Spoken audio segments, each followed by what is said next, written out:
Om Swastiastu. Selamat pagi anak-anak, semoga semuanya dalam keadaan sehat.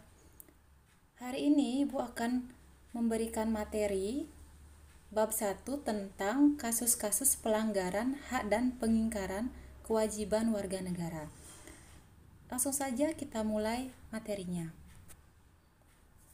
Yang pertama adalah mengenai makna hak warga negara. Hak warga negara merupakan segala sesuatu yang harus diperoleh warga negara dari pemerintah atau negara. Nah, di sini ada para ahli atau seorang para ahli ya yang bernama Jim Lee.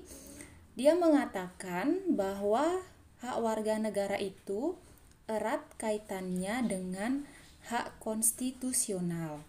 Nah, apakah yang dimaksud dengan hak konstitusional atau apa saja yang bisa dikategorikan masuk ke dalam hak konstitusional?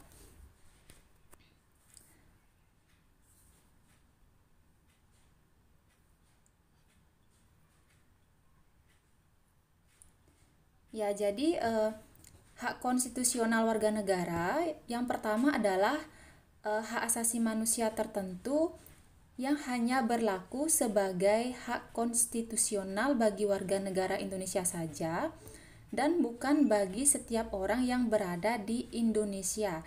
Jadi di sini Ibu garis bawahi bahwa hak yang pertama itu hanya berlaku bagi warga negara Indonesia saja ya. Nah, apa saja yang bisa dimasukkan ke dalam hak yang pertama ini? Contohnya, misalnya, setiap warga negara itu berhak atas kesempatan yang sama dalam pemerintahan.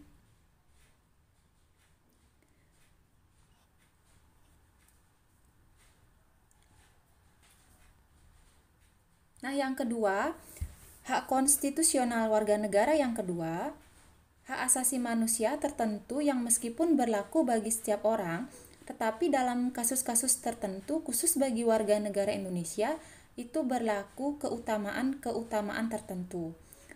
Nah, contohnya bagaimana? Misalnya, warga negara asing itu tidak boleh mendirikan partai politik di Indonesia untuk tujuan mempengaruhi kebijakan politik Indonesia. Nah, artinya meskipun orang asing itu tinggal di Indonesia, dia tidak boleh mendirikan partai politik di Indonesia dengan tujuan untuk mempengaruhi kebijakan politik di Indonesia. Nah, kemudian yang ketiga adalah hak warga negara untuk menduduki jabatan-jabatan yang diisi melalui prosedur pemilihan baik secara langsung maupun secara tidak langsung oleh rakyat. Misalnya adalah jabatan presiden dan wakil presiden. Kemudian selanjutnya adalah hak warga negara untuk diangkat dalam jabatan-jabatan tertentu. Nah, contohnya adalah jabatan menjadi Tentara Nasional Indonesia atau TNI. Yang kelima ada hak untuk melakukan upaya hukum guna melawan atau menggugat keputusan-keputusan negara yang dinilai merugikan hak konstitusional warga negara yang bersangkutan. Nah, adapun di sini pasal-pasal dalam Undang-Undang Dasar Negara Republik Indonesia tahun 1945 berkaitan dengan hak warga negara antara lain yaitu ada pasal 27 ayat 1 sampai dengan 3, pasal 28 yaitu pasal 28A sampai dengan pasal 28I, kemudian ada pasal 29 ayat 2 dan pasal 31 sampai dengan pasal 34. Jadi pasal-pasal tersebut merupakan pasal yang berkaitan dengan hak warga negara.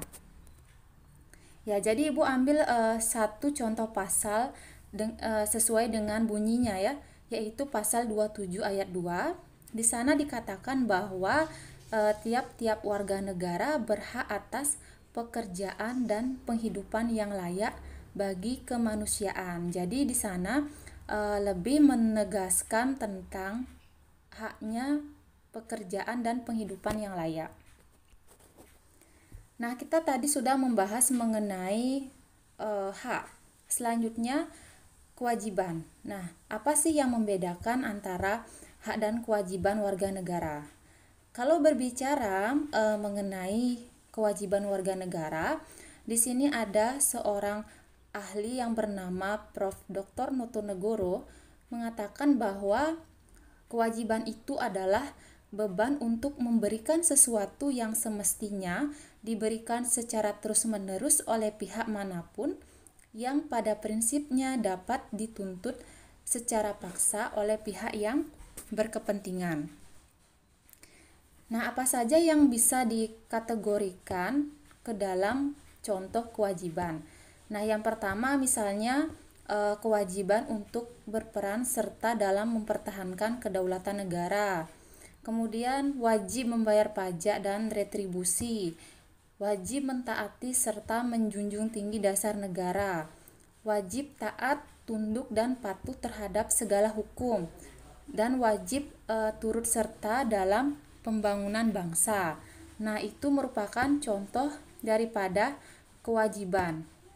Nah, selanjutnya yaitu pasal-pasalnya. Adapun pasal-pasal yang dalam Undang-Undang Dasar tahun 1945 itu mengatur tentang kewajiban warga negara, antara lain yang pertama ada pasal 27 ayat 1, kemudian ada pasal 27 ayat 3, pasal 28J ayat 1 sampai dengan pasal 28J ayat 2, dan pasal 30 ayat 1 dan juga pasal 30 ayat 1 dan 2. Nah, jadi pasal-pasal tersebut merupakan pasal tentang kewajiban warga negara.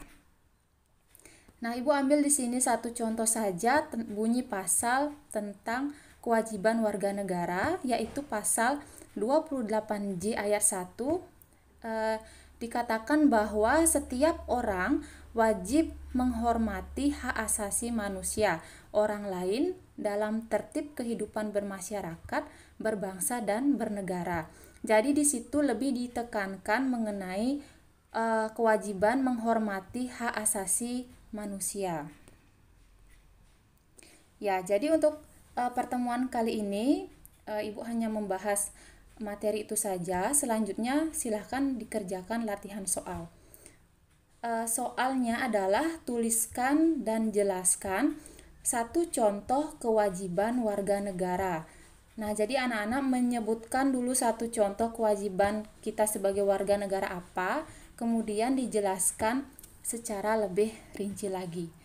Baik anak-anak, untuk pertemuan hari ini Ibu cukupkan. Semoga apa yang Ibu berikan bisa menambah informasi kalian dan bisa bermanfaat untuk kalian. Sebagai akhir kata Ibu ucapkan Paramesanti. Om Santi Santi Santi Om.